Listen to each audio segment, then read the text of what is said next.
जब बहन अपने भाई को भाई दूज पर अपने मायके जाती है, जो बहन होती है अपने भाई को लंबी उम्र और सुख समृद्धि की दुआ करती है और भाई को तिलक करती है और भाई भी उसको गिफ्ट देता है।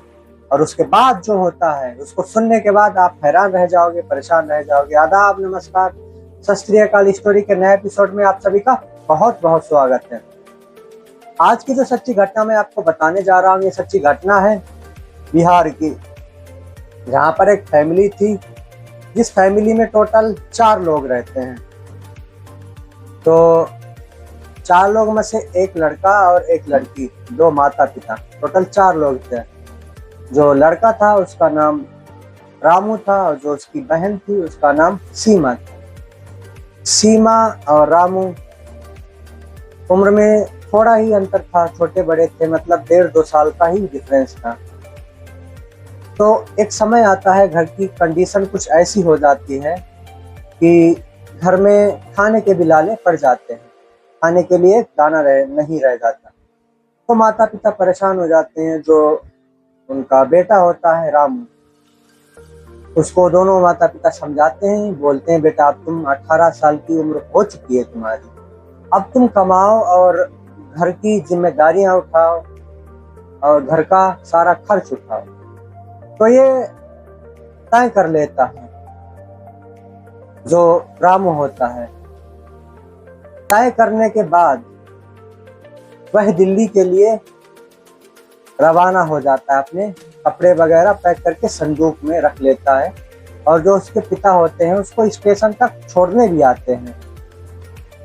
छोड़ने के बाद जो रामू होता है वो दिल्ली के लिए रवाना हो जाता है। उसके बाद रामू एक नए शहर में पहुंचता है, क्योंकि उसने इससे पहले कभी काम तो किया नहीं था, ना उसको बाहर के माहौल के बारे में कोई जानकारी थी। तो वह जाता है, वहां पर एक रूम देखता है। रूम का भाड़ा लगभग 2500 था मंथली, और बिजली का बिल अलग होता है। मकान मालिक से जाके बात करता है। उसके बाद बात करने के बाद सारी बातें तय हो जाती हैं और जो मकान मालिक होता है रामू को कमरा दे देता है। उसके बाद कमरा शिफ्ट होने के बाद जो रामू होता है वो दिल्ली में कंपनियों में नौकरी खोजने के लिए सुबह 8 बजे निकल जाता था। तो 4 दिन हो गए, 5वें 6वें दिन उसको आखिर नौकरी मिल ही गई वर्कर की, जिसकी सैलरी लगभग 15 से 16 हजार 8 घंटे की MNC कंपनी थी, वहां पर मिल जाती है। ये लड़का बिल्कुल नया नया था, इसको अब वहां के बारे में कोई जानकारी नहीं थी और काम भी उसको इतना हार्ड दे दिया था कि उसको ज़्यादा दिक्कत हो रही थी। उसको वजन कभी उसने उठाया नहीं था, वजन भी उसको उठाना पड़ रहा था। अब ये बात जो दर्द है वो बयां करने के लिए कहे तो किससे कहे एक बेटा। तो माँ से भी बात लगातार होती थी, पिता से भी होती थी, पर बेटा जो था अपना दुखड़ा हमेशा छुपाता ही रहा। धीरे धीरे 1 साल हो जाती है। 1 साल हो जाती है, भैया दूज और ये दिवाली, सारे त्योहार नजदीक आ जाते हैं। जो भाई होता है लगभग इन त्योहारों से 10 दिन पहले घर आ जाता है। घर आने के बाद दिवाली, धनतेरस बहुत धूमधाम से मनाता है। धनतेरस आता है, फिर दिवाली आती है, खूब पटाखे वगैरह लगाता है, फुटाता है। तो सब त्योहार बहुत धूमधाम से मना रहा था और घर पे पैसे भी लेकर गया था, लगभग 30 से 40 हजार, और माता पिता को देता है और बहन को दिवाली पे गिफ्ट भी देता है। तो बहन खुश हो जाती है। उसके बाद ये त्योहार निकल जाते हैं। 2025 का 23 अक्टूबर भैया दूज का दिन आता है। बहन भी अभी कबारी थी, भाई भी कबारा। तो जो बहन होती है भैया से गिफ्ट मांगती है और जो भैया होता है वो भैया दूज का सामान और प्लस गिफ्ट लाता है अपनी बहन के लिए। जब गिफ्ट लेकर आता है वो अपनी बहन के साथ सरप्राइज, मतलब बहन को सरप्राइज देना चाहता था और उसको बताया नहीं कि मैं तुम्हारे लिए क्या गिफ्ट में लाया हूँ। उसको बहन बहुत पूछती रहती है पर नहीं बताता वो। 23 अक्टूबर 2025 को जब बहन जो थी भैया को दूध खिला रही थी और अपने भाई की लंबी उम्र और सुख समृद्धि की दुआ कर रही थी और उसके टीका लगाती है माथे पर लाल कलर का। उसके बाद जो भाई होता है उसको गिफ्ट में आईफोन देता है। आईफोन देने के बाद जो अब उसकी बहन होती है सीमा, उसको एक साइड में बुलाता है और बहुत सारी बातें करता है। बोलता है कि बहना मेरी कोई गर्लफ्रेंड नहीं है, मेरा भी मन करता है मैं भी किसी से अच्छी अच्छी बातें करूं, सब कुछ करने का जी करता है। तो बहन कहती है कि क्या बातें भैया ये कर रहे हो, मैं कुछ समझ नहीं पा रही हूँ तुम्हारी बातों को। तो घुमा फिरा के भैया होता है रामू बोलता है कि बहन तुम ही मेरी गर्लफ्रेंड बन जाओ, मेरी कोई गर्लफ्रेंड नहीं है। जैसे ये शब्द सुनती है सीमा बहन, उसके कान खड़े हो जाते हैं। तो बोलती है मैं तो भैया तुम्हारी बहन हूँ, मैं कैसे गर्लफ्रेंड बन सकती हूँ, ना ही मैं गर्लफ्रेंड वाली बातें कर सकती हूँ। तो बहुत कहने पर उसको बहन को मना लेता है और बातें करता है ढेर सारी। और जब शाम होती है तो जो बहन होती है वो भाई के कमरे में जाती है और अपनी शारीरिक संबंध बनाने लगता है अपनी बहन के साथ भाई। उत्तेजित हो जाती है, चीखना और चिल्लाना शुरू कर देती है, बहुत तेज तेज आवाजें करने लगते हैं दोनों। संबंध बनाते हैं भैया दूज के दिन और ये कहानी लगभग 6-7 दिन चलती रही।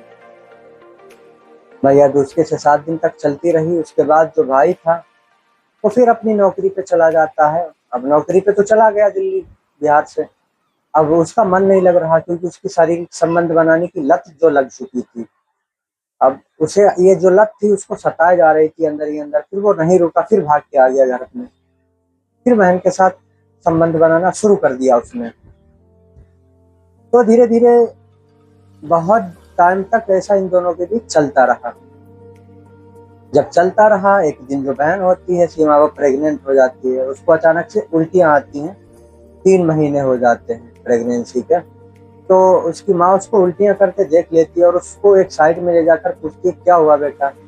बोलती है पेट में दर्द हो रहा है। तो माँ भी होती है नॉर्मल सा दर्द समझकर उसको चिकित्सक के पास लेके जाती है, डॉक्टर के पास। तो जो डॉक्टर होते हैं वो दवाइयाँ दे देते हैं। उसके बाद कुछ फायदा भी होता है, उसके बाद फिर से ये दिक्कत होती है। फिर डॉक्टर के पास जाते हैं तो डॉक्टर बोलता है इसका अल्ट्रासाउंड होगा, इसके पेट में कुछ है तो उसी की वजह से इसको उल्टियाँ आ रही। और जब अल्ट्रासाउंड डॉक्टर करता है तो उसके बाद जो रिपोर्ट आती है वो रिपोर्ट सबके कान खड़े कर देती है, माता पिता बहन के। तो जो डॉक्टर होते हैं वो उसकी माँ को एकांत में बुलाते हैं कि आपकी जो बेटी है उसकी शादी हो गई है क्या। तो माँ बोलती है नहीं, क्यों, तुम ऐसा क्यों पूछ रहे हो डॉक्टर साहब। तो बहुत शर्माते हुए डॉक्टर बोलता है कि आपकी जो लड़की है वो प्रेगनेंसी है। तो ये बात जैसे ही माँ सुनती है वो उसके कान खड़े हो जाते, सोचने लगती है, बहुत हिम्मत जुटाती है कि सीमा बेटी से ये बात पूछेंगे कि किसके साथ इसका ये सब चल रहा है। सीमा बेटी के पास आती है, बहुत कोशिश करती है पूछने की, प्यार दुलार करती है, पर सीमा बेटी उसको कुछ भी नहीं बताती।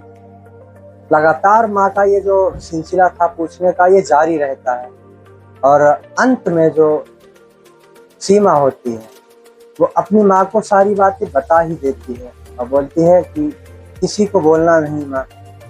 तो ये बात जब पता चल जाती है कि उसका भाई उसका शोषण कर रहा था, माता पिता डिसीजन लेते हैं और उसको, भाई को, सीमा के अपने बेटे को दोनों बहुत मारते हैं और मार के घर से निकाल देते हैं और पुलिस को फोन करते हैं और पुलिस की हिरासत में उसको दे देते हैं रामू। और ये घटना सुनने के बाद पुलिस भी शर्मिंदगी महसूस कर रही है। भला ही कोई भाई बहन का रिश्ता जो पवित्र रिश्ता है उसको शर्मसार क्यों करेगा। इन दोनों ने जो किया है वो बहुत गलत किया है, और इन दोनों को हवस के चक्कर में ये सब कुछ नहीं करना था।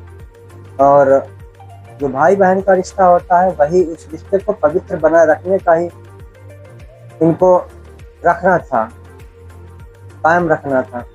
तो अंत में क्या हुआ, जेल हो गई, बदनामी हुई, बात धीरे धीरे पूरे इलाके में फैल गई। जो भी वीडियो देखता था वो भी इनको थूकता था, बहुत थूकता था, उल्टा सीधा कहता था। अब ये बात जो थी पूरे समाज में धीरे धीरे फैल चुकी थी। जो लड़का था वो जेल में डाल दिया गया, जो लड़की थी उसका माँ बाप मिलकर इमोशन करवा देते हैं, गर्भ को बाहर मतलब गर्भ धारण करवा देते हैं। उसका इमोशन होने के बाद लड़की की फटाफट शादी कर दी जाती है, और ये इस कहानी की जो समाप्ति है वो यहीं पर हो जाती है।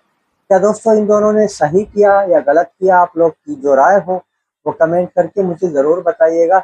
स्टोरी अच्छी लगे तो चैनल को सब्सक्राइब करना ना भूलें और वीडियो को लाइक कर दें ताकि मेरा हौसला बढ़ता रहे।